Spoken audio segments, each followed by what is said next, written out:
Olá, tudo bem? Eu sou o Pablo Felipe e você está no canal Um Poucochinho de Direito e hoje eu trago uma novidade que é o enunciado 651 da súmula do STJ, aprovado no dia 21 de outubro de 2021.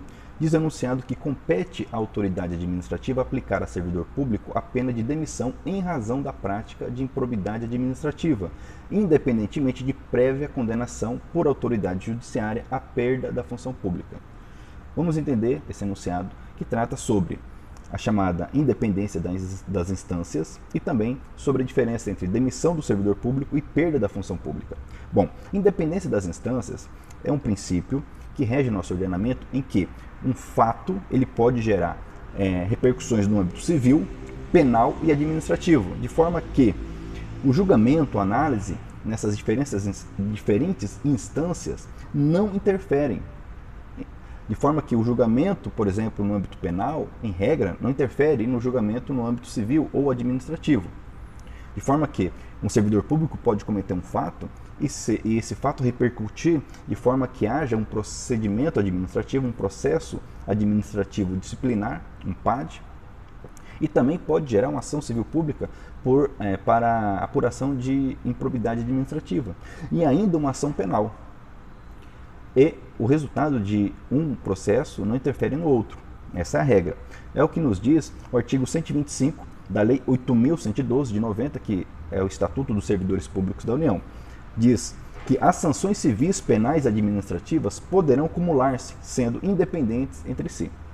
Nós temos uma exceção, ou melhor, temos exceção prevista no artigo 126. Lembrando que artigos semelhantes são encontrados no Código Civil e no Código de Processo Penal. Então nos diz o artigo 126 que a responsabilidade administrativa do servidor será afastada no caso de absolvição criminal que negue a existência do fato ou sua autoria. Ou seja, se no âmbito criminal for constatado que o fato não existiu, necessariamente essa conclusão afetará e determinará o resultado do processo administrativo.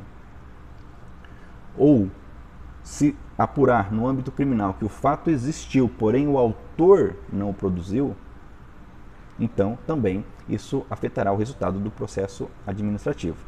Entendido isto, vamos compreender a diferença entre a pena de demissão e a pena de perda da função pública, ambas sanções. A questão é que a demissão é uma sanção administrativa. E a perda da função pública é uma consequência, uma sanção que pode ser no contexto de uma ação civil pública, para apuração de improbidade administrativa ou mesmo de uma ação penal. O enunciado trata da questão da improbidade administrativa. A perda da função pública é de competência da autoridade judiciária, enquanto a demissão pode ser aplicada pela autoridade administrativa. Diz o artigo 41 da Constituição, é importante nós lembrarmos dele, que são estáveis após 3 anos de efetivo exercício os servidores nomeados para cargo de provimento efetivo em virtude de concurso público. E esse servidor estável, ele perderá o cargo em 3 situações. 1. Em virtude de sentença judicial transitada em julgado. 2. Mediante processo administrativo em que lhe seja assegurada ampla defesa. 3. Mediante procedimento de avaliação periódica de desempenho na forma de lei complementar, assegurada ampla defesa. Nos cabe aqui, então, perceber que, apesar do que se entende muitas vezes, o servidor público ele perde sim o cargo.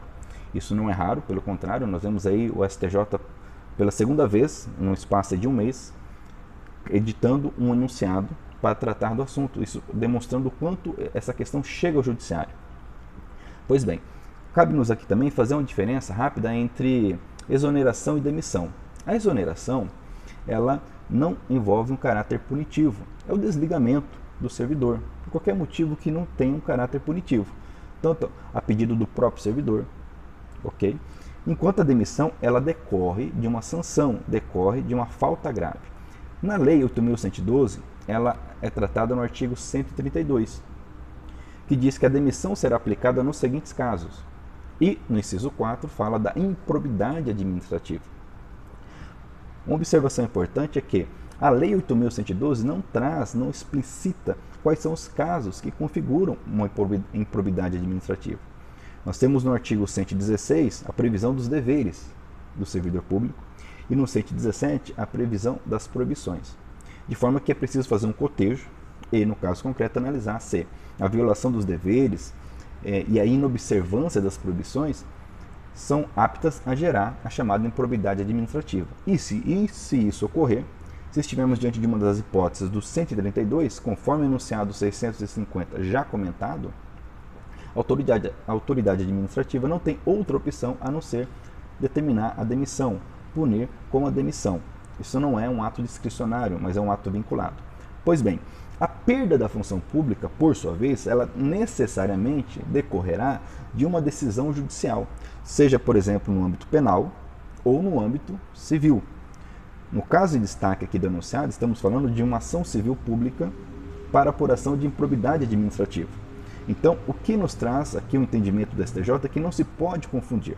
Não se pode dizer, olha, o indivíduo ele perdeu a função pública por conta de uma decisão administrativa, isso não é possível.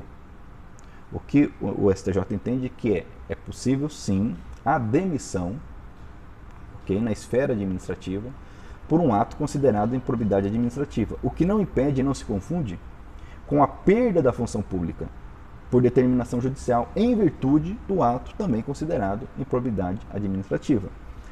A Lei 8.429 de 92 trata da improbidade administrativa, inclusive trazendo nos artigos 9º, 10, 10A e 11 as ações e omissões consideradas ímprobas.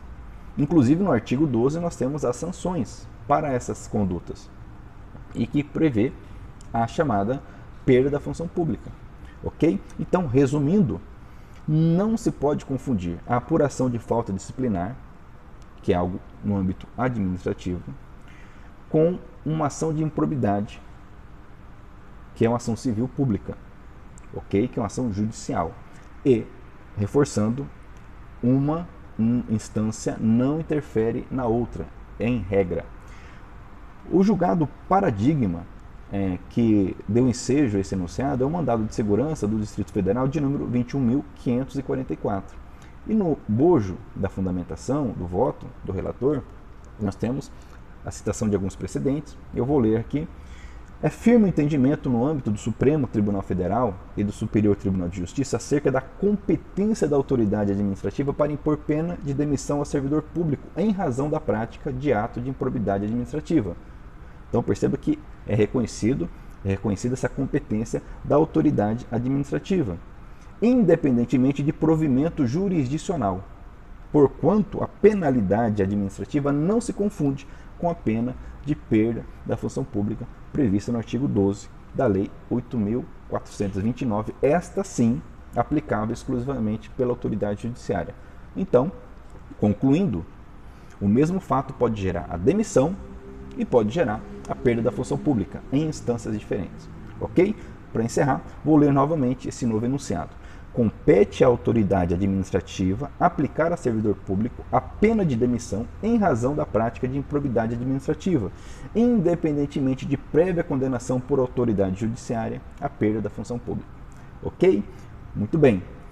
Te agradeço por estar inscrito em nosso canal, te convido a curtir, comentar e compartilhar esse vídeo e até o nosso próximo encontro.